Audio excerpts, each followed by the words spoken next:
یہ حمص کی برکت ہے. شامیوں کا ناشتہ حمص ہے، ہر وقت کی ان کی چٹنی حمص کی ہے.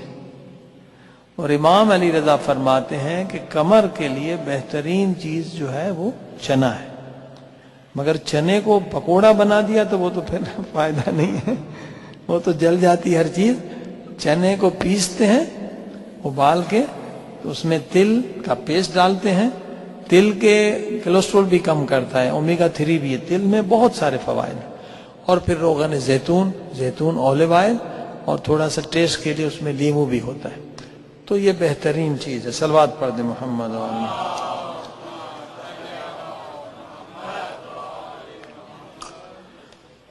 وضو کے بارے میں مختلف سوالات ہیں کہ نماز نافلہ ہے یا واجب ہے، تو ہم کیا کریں؟ نافلہ نماز کے لیے ہم نے وضو کیا ہے، واجب کی نیت نہیں کی ہے، اب واجب کی نماز آ گئی تو پھر کیا ہو؟ اس میں آسان چیز یہ ہے کہ جب بھی آپ وضو کریں تو آپ کہیں نیت دونوں کی کر رہے ہیں، نافلہ بھی اور واجب بھی، دونوں کی نیت کر لیں کہ وضو کرتا ہوں مستحبات کے لیے بھی واجبات کے لیے. اس میں کرنا یہ ہے کہ ایک نماز کوئی پڑھ لیں، قضا کوئی پڑھ لیں، کسی کی پڑھ لیں، تو بہتر ہے کہ وضو پھر آسانی رہے گی. صلوات پڑھ دیں محمد و آل محمد.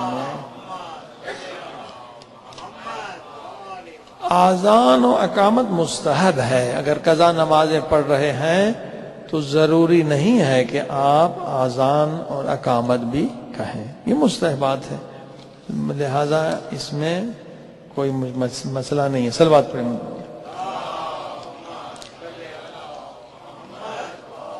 بچیوں کی شادی کے اچھے رشتے کس طرح سے آئیں، کوئی دعا بتائیے، اور خوبصورت کیسے بنے، دعا بتائیے.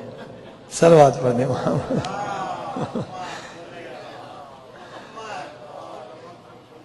اچھے رشتوں کے لیے یہ ہے کہ سورہ احزاب یہ ہاتھ سے لکھ کے گلدان میں رکھیں تو رشتے آ جائیں گے. یہ آزمایا ہوا نسخہ ہے. ایک خاتون بیچاری 45 سال کی تھی، کہا مولانا مجھے تو کوئی رشتہ نہیں ملے گا. میں نے کہا ٹرائی کریں، یہ روایت ہے، اس میں کوئی حرج نہیں.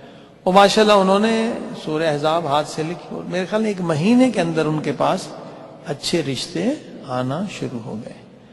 تو یہ بہت اچھی چیز ہے. سورہ احزاب ہاتھ سے لکھیں، گلدان میں رکھیں تو اچھے رشتے آتے ہیں. ٹھیک ہے. اب خوبصورت بننے کے لیے کیا کریں؟ دیکھیے آپ کے بچے خوبصورت بن سکتے ہیں. اب آپ کو تو جو صورت ملی ہے وہی ہے، مگر روایتوں میں ہے کہ بچے جو ہیں آپ اپنے خوبصورت بنا سکتے ہیں. یہ حمل کے دوران بہت ساری چیزیں ہیں جو تاکید ہے، کھائیں بچہ خوبصورت بھی بنے گا، عقل مند بھی بنے گا. اس میں ایک چیز ہے بہ کو کہتے ہیں کوئنس، انگلش میں یہاں ملتا ہے. بہ کوئنس فروٹ ہوتا ہے، سخت ہوتا ہے بڑا. تو یہ بہ کی تاکید ہے کہ بہ کھلائیں حمل کے دوران تو 2 چیزیں ہوں گی، بچہ جو ہے عقل مند ہوگا اور خوبصورت ہوگا.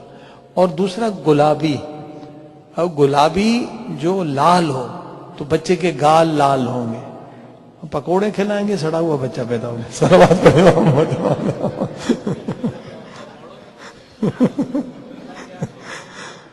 پکوڑوں کے پیچھے اس لیے ہیں کہ ہم لوگ افطار ہی پکوڑے اور سموسے سے کرتے ہیں.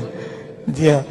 تو یہ اصل میں ٹرائیگلیسرائیڈ، اب لیور کی بیماری پاکستان میں تو بہت زیادہ ہو گئی ہے، کیونکہ وہاں پر تو آپ کو پتا ہے کہ جو پکوڑے بنانے والے بازار میں ہوتے ہیں وہ تیل پھینکتے نہیں ہیں.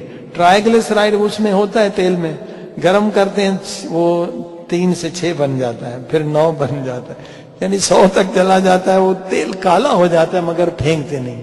جانڈس سے لوگ بہت مر رہے ہیں، لیور کی بیماریوں سے بہت پاکستان میں لوگ مر رہے ہیں، اور یہ اصل میں یہی تلن ہے جس کا نقصانات.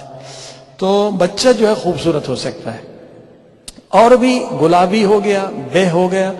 غذا جو ہے ماں کی جتنی اچھی ہوگی اور بچہ اتنا خوبصورت، ہیلدی، عقل مند پیدا ہوگا. البتہ دعائیں بھی ہیں، مفاتیح میں بہت ساری دعائیں ہیں، ان دعاؤں سے بھی بچہ جو ہے خوبصورت بن سکتا ہے. صلوات پڑھیں محمد والے.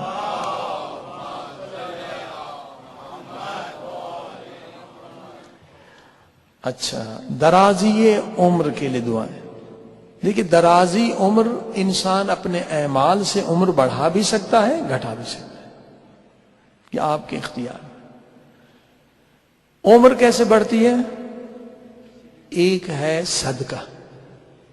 صدقہ دینے سے 70 بیماریاں ختم ہوتی ہیں، 70 حادثات سے انسان بچتا ہے. مثلا ایکسیڈنٹ ہونا ہے، آپ نے خواب دیکھ لیا ایکسیڈنٹ ہونا ہے. ایک ولی خدا تھے، مولانا تھے بہت بڑے، انہوں نے کہا میں نے خواب دیکھا کہ ایکسیڈنٹ ہونا ہے. میں جانا بھی تھا مجلس کے لیے، میں نے دیکھا کہ وہ جیپ جو ہے جس میں جانا ہے وہ الٹے گی ایکسیڈنٹ ہونا ہے. خواب دیکھا تھا، اور خواب جو سچ بولتے ہیں ان کے خواب سچے ہوتے ہیں، جو جھوٹ بولتے ہیں ان کے خواب بھی جھوٹے ہوتے ہیں. یہ ایک عارف باللہ تھے، ان کا مجھے یقین تھا ایکسیڈنٹ ہوگا تو مجھے جانا تو ہے مجلس میں، تو میں نے صدقہ دے دیا. اور بالکل ویسا ہی ہوا کہ ہماری جیپ نے کلٹیاں کھائیں، اور مجھے پرانا کمر میں درد تھا، وہ ڈسک کا، میری ڈسک سیدھی ہو گئی. صلوات پڑھنا.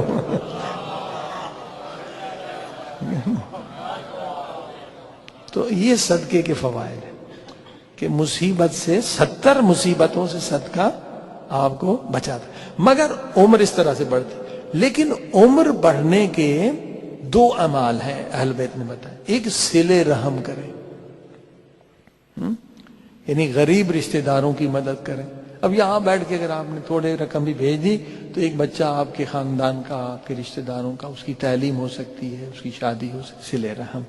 صلہ رحم سے 100% عمر بڑھتی. اور میں آپ کو 100 آدمی گنوا سکتا ہوں کہ جو صلہ رحم کرتے ہیں ان کی عمر 100 سے اوپر ہے. صلہ رحم ایک چیز ایسی ہے جس سے عمر بڑھتی. آپ کو بڑھانا ہے اپنے غریب رشتہ داروں کی، پہلے رشتہ دار ہیں پھر مومنین ہیں، ان کی مدد کریں. بلکہ آپ کو بتاؤں کہ یہ امریکہ میں تجربہ ہوا ہے. امریکہ کے ایک اسپتال میں 40 مریض تھے جن کے بچنے کی کوئی امید نہیں تھی. تو 20 مریضوں کے لیے افریقہ، انڈیا، غریب ملکوں میں ان کے لیے پیسے دیے گئے کہ ان کے لیے دعا کریں. سب بیماری، 20 کا کچھ نہیں ہوا، 40 لاعلاج مریض تھے، مرنا تھا انہیں. تو جن کے لیے دعائیں مانگی گئی وہ 10 سال زندہ رہے اور وہ 10 سال پہلے مر گئے. اب یہ تو پروف ہو گیا کہ یہ چیز ورک کرتی ہے، مگر کیسے ورک کرتی ہے یہ سائنس کی سمجھ میں ابھی نہیں آ رہی.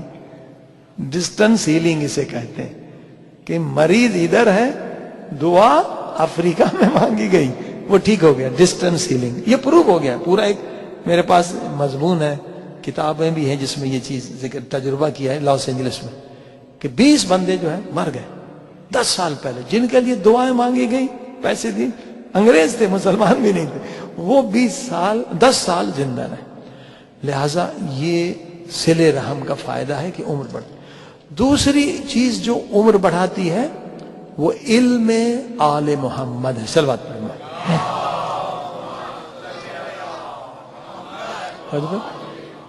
یہ جو ابھی آپ بیٹھے ہوئے ہیں علم حاصل کرنے کے لیے، یہ آپ کی ایج عمر مائنس نہیں ہو رہی ہے، یہ فری میں. اور اس کے لیے ہمارے پاس بہت ساری حدیثیں ہیں، دلیل بھی. ایک نبی تھے، اس کے پاس ایک امتی تھا بیٹھا ہوا، تو ملک الموت انسانی شکل میں آئے، اسے گھور رہے تھے. وہ ڈر گئے تھے کہ یہ کون آدمی مجھے ڈر رہا ہے، انسانی شکل میں. بہرحال ملک الموت صاحب تھے، وہ گھبرا گئے. جب چلے گئے تو کہا یہ کون تھے؟ کہا نبی نے کہا یہ ملک الموت. کہا مجھے ہی گھور رہے تھے. کہا اس لیے کہ تیرے زندگی کا 1 دن رہ گیا. اب وہ رونا شروع کر دے. 1 دن، اب میں نے تو کچھ کیا ہی نہیں قبر کے لیے، آخرت کے لیے کچھ، میری عمر بڑھا دے. نہ توبہ کیا، اتنے سارے کام کرنے. تو اللہ کے نبی نے کہا کہ تم اگر عمر بڑھانی ہے جا کے علم دین حاصل کرو. تو اس نے کہا 1 دن میں کیا علم حاصل کروں گا؟ کہا جب تک پڑھتے رہو گے وہ ٹائم تمہاری عمر سے کٹے گا نہیں، اور وہ کئی سال زندہ رہے، دن ایک تھا مگر وہ پڑھتے رہے، لہذا وہ عمر اس کی بڑھتی چلی گئی۔ صلوات پڑھی محمد۔ لہذا جتنا بھی وقت علم میں قرآن و اہل بیت حاصل کرنے میں لگائیں گے، عمر آپ کی بڑھے گی۔ اور دلیل کیا ہے؟ آپ سارے مجتہدین کی عمریں دیکھ لیں، کوئی 90 سال سے کم ہے، سب اوور 90، آرام سے 100 110 تک چلے جاتے ہیں سارے ہمارے مجتہدین۔ ہاں، کوئی مجتہد بتائے جو چھوٹی عمر میں مر گیا، کیونکہ ان کا کام ہے پڑھنا اور پڑھانا۔ علم حاصل جتنا بھی آپ کریں گے اہل بیت کا، آپ کی عمر مائنس نہیں ہوگی، عمر بڑھے گی۔ ٹھیک، اب کیونکہ ایک آخری چیز رہ گئی ہے، جوڑوں کا درد۔ صلوات پڑھی محمد۔ یہ بھی زیادہ ہے یہاں، گھٹنوں اور جوڑوں کا درد، طب معصومین میں اس کا کیا علاج ہے؟ دیکھیے امام جعفر صادق علیہ السلام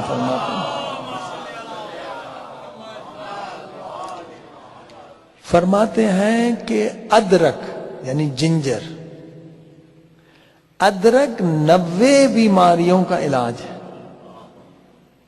دیکھا آپ نے، ادرک 90 بیماریوں کا علاج ہے۔ ادرک کے بہت فوائد۔ ابھی ہم ہانگ کانگ سے آ رہے ہیں، انہوں نے ایک ادرک نکالا ہے، وہ بغیر دھاگے کے، جیسے کھاتے ہیں نا دھاگے دھاگے آتے، بالکل ہم نے اتنا بڑا ادرک سلاد کی طرح کھا لیا، بہت ٹیسٹی بھی ہے، یہاں بھی شاید آ جائے، چینیوں نے بنایا، بہت ٹیسٹی اور فائدہ بھی اس کا بہت۔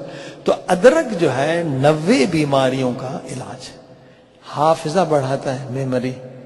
صبح کو، یہ بھی روایت ہے طب معصومین سے، اگر حافظہ بڑھانا ہے تو صبح صبح ادرک پیس کے شہد کے ساتھ لیں، عادت ڈالیں، تو یہ آپ کا حافظہ بڑھا دے گا، سرکیولیشن۔ اور بڑھاپے میں جو بیماری ہوتی ہے، گلینڈ بڑھ جاتے ہیں، ٹھیک ہے، پیشاب بند ہو جاتا ہے، قطرہ قطرہ آتا ہے، تو اس گلینڈ کو ختم کرنے کے لیے بھی ایک چیز ادرک کے اندر موجود ہے۔ تو ادرک 90 بیماریوں کا علاج ہے، ٹھیک ہے۔ اب ہمارے ایک دوست تھے مڈغاسکر میں، گھٹنوں کے درد کی وجہ سے ایک مرتبہ پیرس میں آپریشن کرایا، ایک مرتبہ لندن میں، مگر وہ درد ختم نہیں۔ انہیں نسخہ مل گیا یہی کہ پانی گرم کریں، ادرک کا جوس نکالیں، 1 چمچ بڑا ادرک کا ڈال دیں، اور ہنی اور لیمن، 8 گھنٹے پر، چائے کی جگہ پر، چائے نہیں ڈالیں۔ کہتے ہیں کہ مولانا اس کے بعد تکلیف بالکل ختم ہو گئی۔ ادرک کی چائے تو بازار میں بھی مل رہی ہے، مگر خود بنائیں گے تو زیادہ ٹیسٹ بھی اچھا ہوگا۔ یعنی جوس نکالیں اس کا، 1 چمچ ڈال دیں، اور لیمن اور ہنی، تو حافظہ بھی بڑھے گا، ہاضمہ بھی ہوگا، اور یہ گھٹنے کی بیماری آپ کو کبھی نہیں لگے گی۔ لیکن گھٹنے کی بیماری کا ریزن لوگ کہتے ہیں سردی ہے، یا اکثر کرسیوں پہ نماز پڑھتے ہیں۔ میں نے کبھی اگر سردی ریزن ہے تو میں بلتستان گیا ہوں، وہاں بھی -40 ہے، کوئی کرسی پہ نماز نہیں پڑھتا۔ ہاں جی، اگر سردی، وہاں تو انتظام ہی نہیں ہے، یہاں آپ کے یہاں ہیٹنگ ہے، یہ ہے۔ میں نے ایک مومن کو بلتستان گلگت میں کرسی پہ نماز پڑھتے ہوئے نہیں دیکھا، وہاں بھی -40 جاتا ہے۔ یہ گھٹنے کی بیماری آپ کو گوشت سے لگتی ہے۔ گوشت جو بھی آپ کھاتے ہیں وہ استبرا کے بغیر کھاتے ہیں۔ گوشت کو خون، اس کو جو ڈائٹ دیتے ہیں بڑھانے کے لیے، مرغی کا ہو یا اس کی جو غذا ہے، اس میں خون ملاتے ہیں، حرام ملاتے ہیں، کچرا ملاتے ہیں، کبھی سور کی ہڈیاں ملاتے۔ میڈ کاؤ ڈیزیز اسی سے ہوئی تھی، کتنے لوگ مر گئے تھے کہ اس کو گائے کو کھلا رہے تھے کریش کر کے ہڈیاں، بونز پگ کے۔ یہ جو مرغیوں کو کھلاتے اس میں خون ملاتے ہیں۔ تو جو بھی حیوان حلال بھی اگر حرام کھا لے، اس کا استبرا ہے۔ آپ کوئی بھی گوشت استبرا والا نہیں کھاتے، مگر یہ کہ آپ خود بزنس شروع کریں۔ ہم نے کچھ کسائی اپنے ہاں بنا لی ہے، وہ خود یہ کاروبار کرتے ہیں، تو ایسا ہے کہ استبرا بھی ہو جاتا ہے، شیورٹی بھی ہوتی ہے، حلال بھی ہوتا ہے۔ تو استبرا کیا ہے؟ مرغی کا استبرا آسان ہے کہ مرغی کو آپ 3 یا 4 دن صرف حلال دانہ پاک کھلائیں، کوئی خون وون وغیرہ نہ ہو، پھر وہ استبرا اس کا ہو گیا۔ بکرے کا زیادہ ہے، کسی کا 5 دن ہے، کسی کا 6 ہے، کسی کا 7 ہے، اونٹ کا بہت زیادہ ہے، یہ استبرا ہے۔